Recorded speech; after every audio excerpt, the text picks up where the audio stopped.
ہے زمین پہ. ہم زمین پہ اللہ کا نظام قائم کرنے کے لیے اللہ نے ہمیں بھیجا ہے. وہ پیغام جو حضور نبی کریم صلی اللہ علیہ وسلم سے ہمیں پہنچا ہے، اور نظام ہے عدل اور انصاف کا.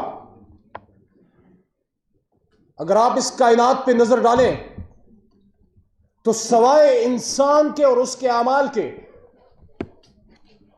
سورج، چاند، ستارے، درخت، پانی، پرندے، جانور، چرند پرند، سارے ایک نیچرل جسٹس پہ چلتے ہیں.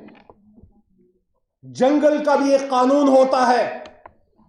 یہ انسان ہے جس نے انسانیت کو جنگل کا بازار بنا دیا ہے. میرے دوستو، ہمیں اس بات پہ فخر ہے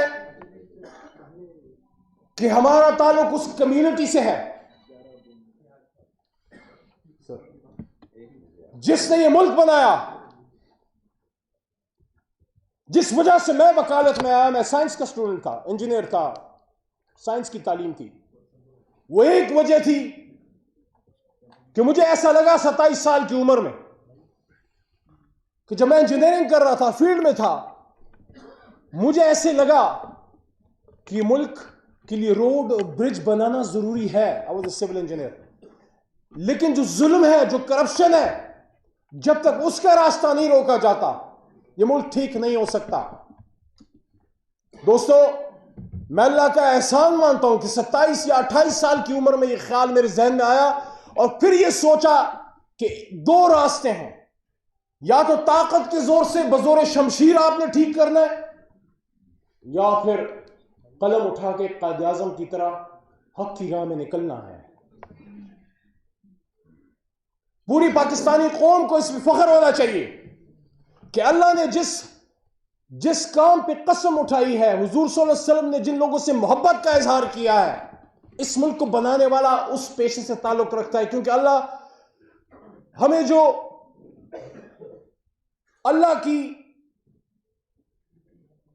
ان کی ایک سنت ہمارے پاس پہنچی، وہ کیا ہے کہ القاسم حبیب اللہ محنتی اللہ کا دوست ہے. یہاں لائرز موجود ہیں، اکثریت موجود ہے. وکیل یا کوئی زمیندار، کوئی کسان، اگر آپ نے اللہ پہ توکل دیکھنا ہو تو آپ کسی وکیل یا کسان کو دیکھیں. کسان جو رات کو 2 یا 3 بجے اٹھ کے پانی لگاتا ہے کھیت کو، بیج بوتا ہے، اور اس کے بعد وہ اللہ کی توکل چھوڑ دیتا ہے کہ اللہ تعالیٰ اس کو اگائے گا.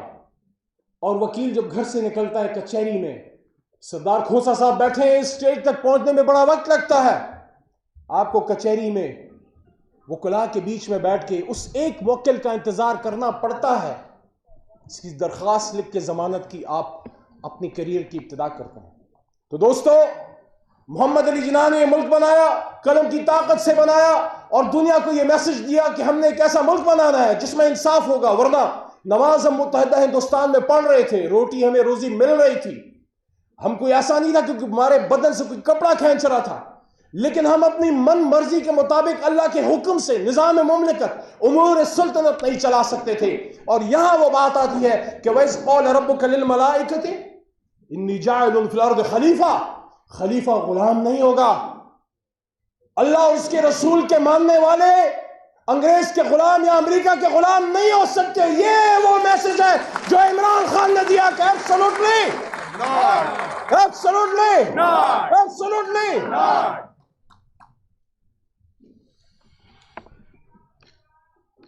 میرے دوستو،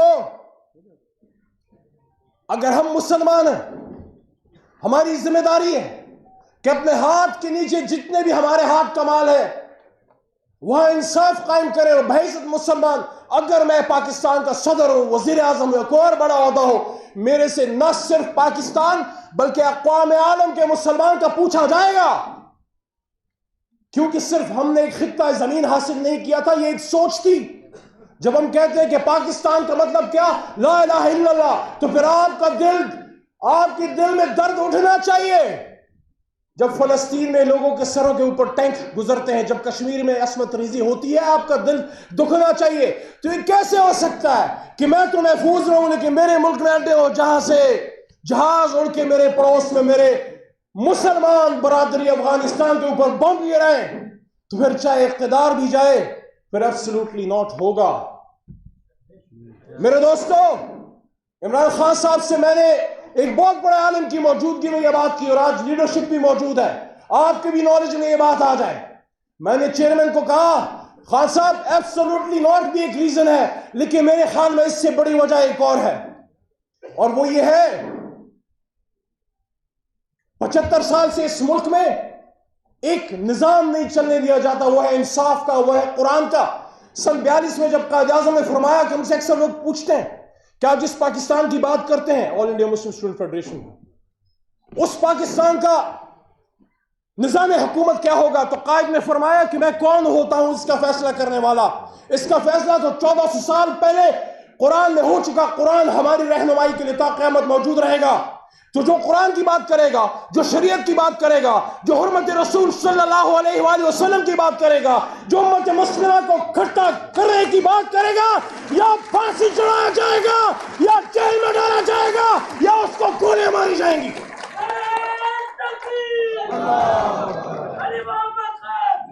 تو میرے دوستو، بات طویل ہو رہی ہے، میں اس کو مختصر کرتا ہوں. خان کو میں نے کہا کہ خان صاحب، جس نظریے سے اس ملک کو روکا گیا ہے، آپ نے دشمن کی کچھار میں گھس کے امریکہ میں جا کے جب حرمت کی جنگ لڑی، اور جب آپ نے دوسری عالمی کانفرنس جو ہم نے کی تھی، اس میں آپ کو یاد ہوگا خان نے ایک بات کی تھی تمام عالم اسلام کے لیڈر سے کہ آؤ ہم ایک مسلم بلاک بنائیں جو مسلمانوں کے حقوق کا تحفظ کرے، جو فلسطین میں اسرائیل کے خلاف یا کشمیر کے حقوق کا یا اقوام عالم میں مظلوم مسلمان کا حق اس کا پوچھے. تو میرے کان کھڑے ہو گئے، میرے دل میں وسوسہ پیدا ہوا کہ اب نہیں چھوڑیں گے اس کو. لیکن انشاءاللہ we all stand strong with Imran Khan for Pakistan according to the vision of Muhammad Ali Jinnah. دیکھو اس ملک میں ابھی ہمارے ایک چھوٹے بھائی نے بات کی، خوبصورت بات ہے. اس ملک میں ان کے بچوں نے بھی رہنا ہے جو ان کے اشاروں پہ ناچتے ہیں. اگر ایک نظام نہیں دو گے نا انصاف کا، یہ نظام موجودہ تمہارے بچوں کا گوشت نوچ کے کھائے گا. کسی کے سر کی عزت محفوظ نہیں، کسی کی خاتون بچی کی عزت محفوظ نہیں. چھوٹی چھوٹی بچیوں کی عصمت دریاں ہو رہی ہیں، لوگ اپنا جسم بیچنے پہ مجبور ہیں، بچے بھی اور بچیاں بھی. کیا کسی کو کوئی ہوش ہے؟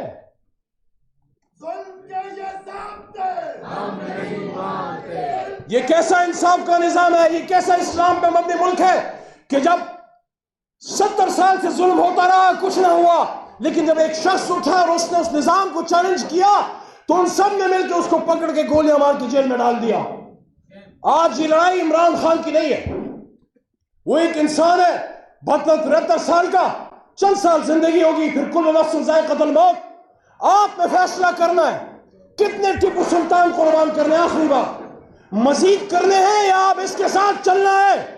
کیا اس امت کے نصیب میں صرف ٹیپو سلطان کی سر کی بلی چڑھنا ہے، یا کبھی ٹیپو سلطان کو کندھوں پر بٹھا کے اقتدار کے ایوانوں میں بھی بٹھائیں گے اپنی عوامی طاقت سے؟ دوستو، آپ کا بہت شکریہ. میرے سینئرز بھی بات کریں گے،